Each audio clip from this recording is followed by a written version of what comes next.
Vanessa, agradeço sua presença aqui no nosso programa. Um assunto tão sensível à população como a questão de política habitacional no nosso país, né?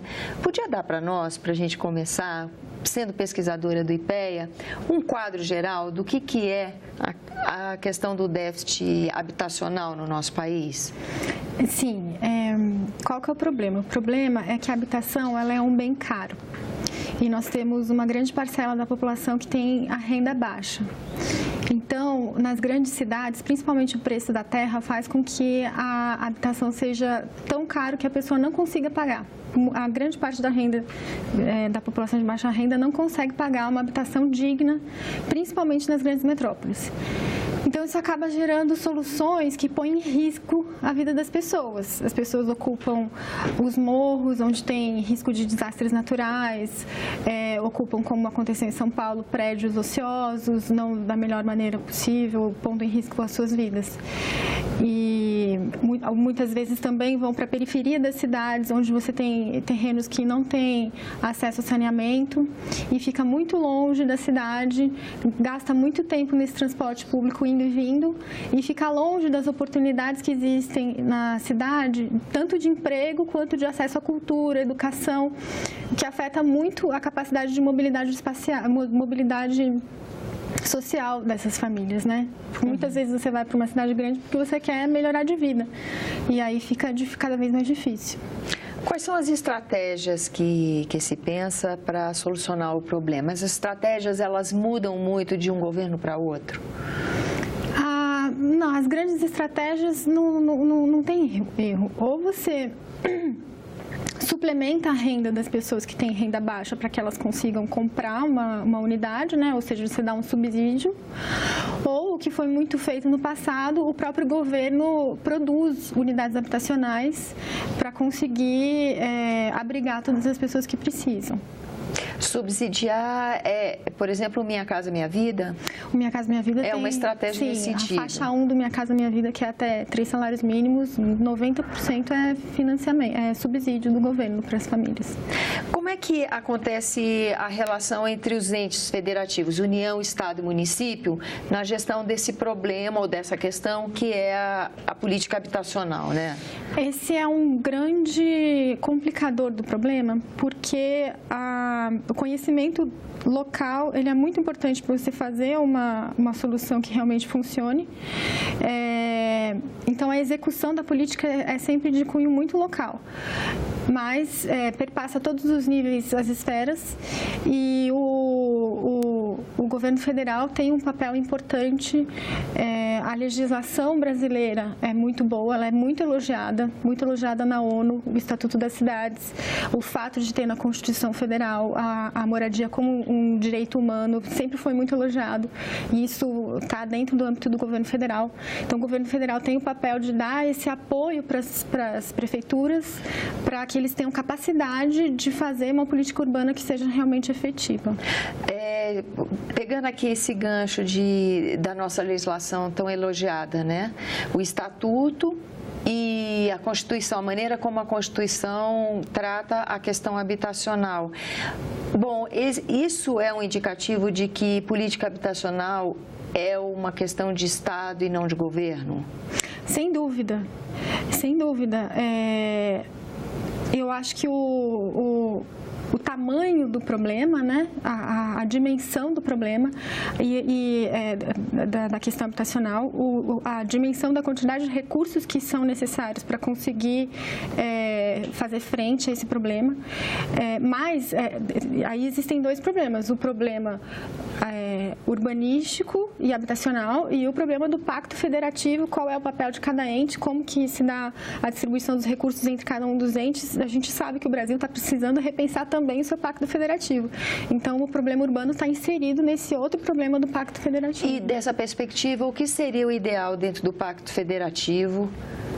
Na sua opinião, que é uma pesquisadora da área, qual seria a dinâmica mais eficiente na gestão da política pública habitacional? Eu acho que tem que ter as duas coisas. Eu acho que tem que ter o recurso local. Os três, União, Estado e Município, têm que estar envolvidos? De preferência. Por quê? Desculpa te interromper tanto, mas... principalmente por causa do conhecimento local, da realidade local de cada município. Mas existe se houvesse o repensar do Pacto Federativo, a gente veria que as atribuições dos municípios são muito grandes, a Constituição Federal fez isso, fez uma descentralização, mas o grande imposto local, que é o IPTU, ele ficou para trás. Então, a gente precisa repensar o papel do IPTU. Por que ele ficou para trás? O que aconteceu? Porque as câmaras de vereadores não querem legislar sobre as novas plantas genéricas de valores, que o valor está bem defasado, então a gente paga pouco IPTU. Isso é um ponto, a gente paga pouco em IPTU, faz comparação internacional e a gente paga pouco IPTU. É mesmo? E o IPTU é um bom imposto de ser tributado e é um bom imposto para financiar as melhorias urbanas. Isso é uma estratégia, vamos dizer, é um consenso. No mundo inteiro é assim. Não tem dúvida nenhuma de que é muito ruim para a nossa sociedade a gente ter um IPTU baixo. Sei. Né? Então, eu acho que precisa ter tem que melhorar a capacidade de financiamento local, porque as políticas locais têm que levar em consideração esse conhecimento local, mas, ao mesmo tempo, você tem as diretrizes federais, que são importantes, porque você tem a capacidade do governo federal de entender os problemas, técnica, de dar o suporte de capacitação para os agentes locais, mas, ao mesmo tempo, na minha opinião, o problema habitacional é um problema tão grande, envolve um volume de recursos tão grande que o município não ia dar conta sozinho. Então, você precisa da ajuda do governo federal para dar conta desse problema. Entendi. Qual é o papel do Ministério das Cidades nessa formulação, manutenção dessa política pública, né? O Ministério das Cidades, ele foi criado houve o movimento da reforma urbana, né, quando a habitação foi incluída como direito humano na Constituição de 88, houve o movimento do Estatuto das Cidades, que é essa legislação muito avançada, e depois houve a criação do Ministério das Cidades.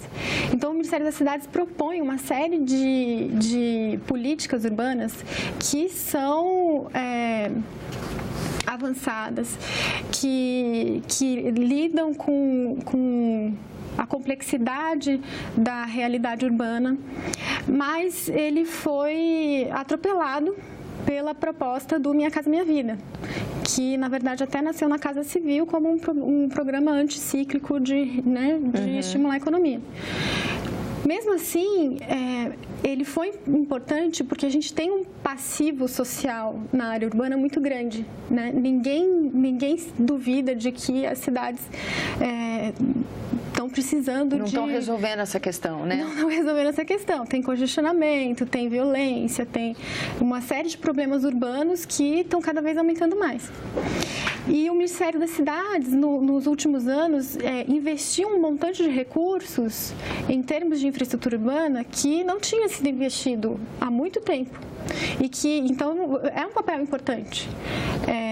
Por mais que o programa Minha Casa Minha Vida tenha uma série de problemas, foi um montante grande de recursos, né, investido. E isso é importante para tentar recuperar esse passivo social. O que do nosso Estatuto das Cidades é relevante, é considerado arrojado e moderno e elogiado? Olha, tem uma questão que eu acho muito interessante, que se chama a função social da propriedade. E que, então, eu gosto muito, por exemplo, na questão do prédio de São Paulo que caiu, era um prédio que estava vazio e foi invadido. Sim. Ou seja, nos termos do Estatuto das Cidades, ele não estava cumprindo a sua função social de propriedade. Ele era um recurso desperdiçado, um recurso muito importante, porque ali é uma zona com muita infraestrutura. Então, os movimentos sociais, meio que para forçar o poder público a tomar uma atitude, invadiram aquele prédio e invadem muitos outros.